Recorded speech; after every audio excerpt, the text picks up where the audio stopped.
นี่คือสุดยอด MV เพลงของน้องธิดาลาวตั้งแต่เคยมีเพลงของตนเองมา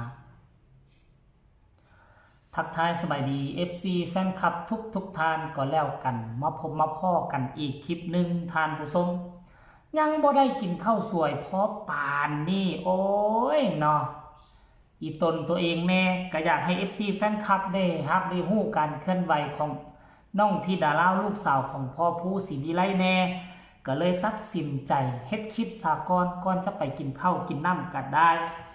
มือวานนี่ก็เกือบมืดมือถ่าย MV มือนี่ก็ถ่าย MV มืดเศร้าเนาะปัจจุบันนี้น่าจะถ่ายแล้วละพร้อมที่จะเดินทางไปที่อุบลน่าจะมีงานมือแรงนี่นั่นเอง2วันเลยได้มื้อนี้ก็มื้ออื่นท่านโซบิซีกันครับเนาะแต่ว่าประเด็นที่ค่อยอยากจะนำเสนออยากให้ทุกคนได้เห็นคลิปนั่นก็คือ MV เพลงพระเจ้าใหญ่ไซมงคลแม่นบ่ถ้าจำบ่ผิด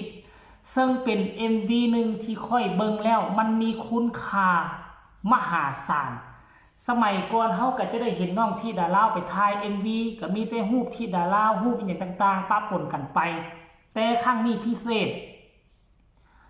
มีนางลำห่วยก็เกือบเป็น10คนมาร่วมขบวนถ่าย MV มาเป็นนักฟ้อนนักลำอยู่ใน MV เพลงใหม่พระเจ้าใหญ่ไซมงคลทานผู้ชมค่อยเห็นแล้วให้หูซึกคนลุกคนพองเนาะประเพณีวัฒนธรรมน่าจะเป็นของชนเผ่าภูไทยบ่ใส่ชุดนี้มาฟ้อนแบบเนิบจังหวะแบบคือลาวเฮาเนิบมาสังเกตเบิ่งประเพณีลาวการฟ้อนนี่จะฟ้อนเนิบจะมาฟ้อนยังไวๆสิได้ฟ้อนเนิบโอ้โหซึ่งมันเข้ากับบรรยากาศประเพณีอีสานประเพณีลาวท่านผู้ชมค่อยเห็นแล้วค่อยรู้สึกคนหัวลุกคนหัวพองในช่วงขณะที่ก่อนจะถ่ายทำนี่นางลำกับพากันมาซ้อมมาฟ้อนมาลำน้องธิดาลาวก็ได้เข้าไปร่วมผสมโรงนำได้ไปนั่งกำกับนำโอ้ยงานนี่ค่อยบอกได้เลยว่ามันมีคุณค่ามหาศาลเพลงนี้อาจจะได้ใช้ในการแสดงในวันที่9อาจจะได้ล้ำถวายและน้องธิดาลาวอาจจะเป็นหนึ่งในนางล้ำในวันที่9ของวัดพระเจ้าใหญ่ไซมงคลนี่เป็นแท้แน่นอนท่านผู้ชมอยากให้ทุกคนไปชมคลิปนี้น้ำกันขออนุญาตเจ้าของคลิปนั่นก็คือไอเคศรีวิไลให้ทุกคนได้ไปเห็นประจักษ์ตาว่ามันมีความอ่อนน้อมอ่อนซ้อยขนาดใดไปชมพร้อมๆกันเลย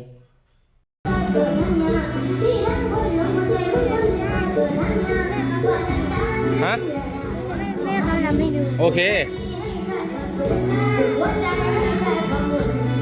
หนูก็ไปรำกับแม่สิหนูก็ไปรำกับแม่ไปแม่ฟ้อนสวยนั่นน่ะแม่รำสวยนั่นน่ะ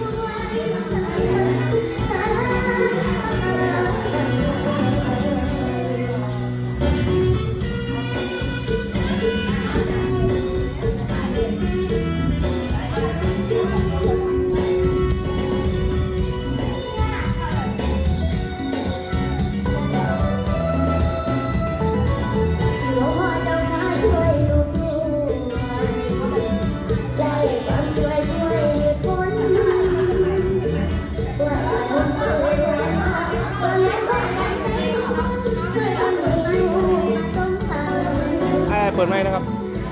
แม่รำสวยนะแต่หนูน่ะมันม้าเลยอ่ะมันม้าย่องอ่ะ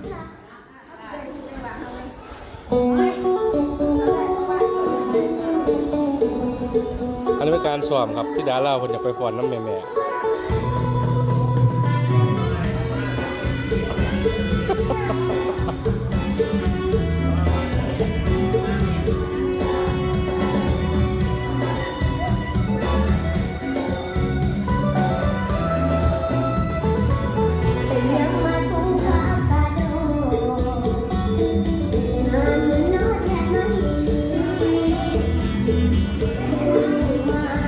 อะไร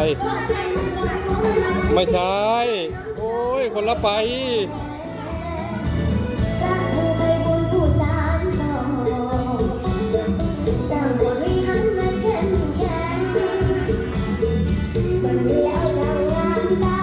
มาแล้วก็เย็นใจผู้คนหลั่งไหลมาเห็นคุณเหลือหล่นลงบนแทนบางคนอยู่จนคนสาปรารถนาสิ่งใดก็ได้สมแต่ได้ไหมบางคนได้ตั้งแต่เหมือนฝันบางคนฝัน ไม่แรงบัด ดูมาออกได้สองหน่อย มันมาเก่ามูก็ออกมาซะ หลวงพ่อเจ้าการช่วยลูกด้วยความช่วยคน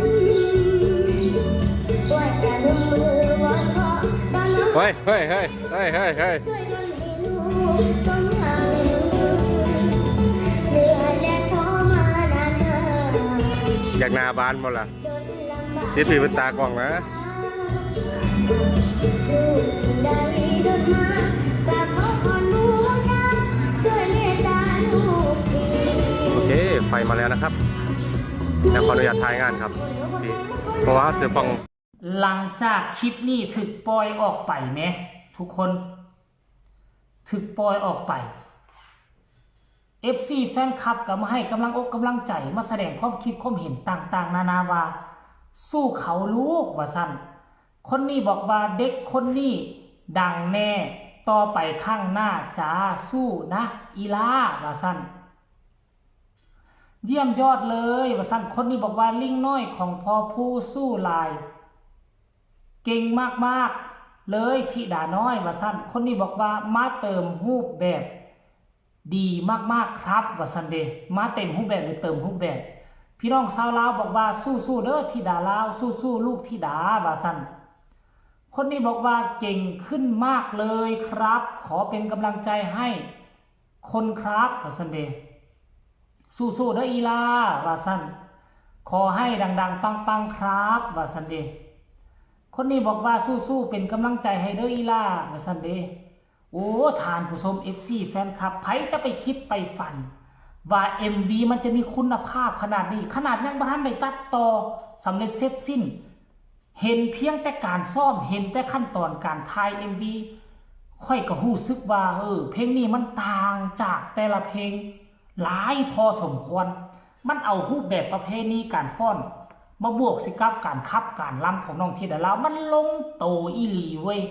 ทานผู้ชมเห็นแล้วค่อยต้องยกโป้กดไลค์กดแชร์ให้เลยคลิปนี้ขอฝากอีกคลิปหนึ่งก็แล้วกันฝากกดไลค์กดแชร์กดติดตามที่สำคัญจะกดข้ามโฆษณาผู้ใดเห็นแล้วมีคำคิดคำเห็นแนวใดอยากส่งกำลังแห่งใจให้ธิดาลาวคอมเมนต์มารัวๆกันแล้วกันพอกันใหม่ในคลิปหน้าสบายดี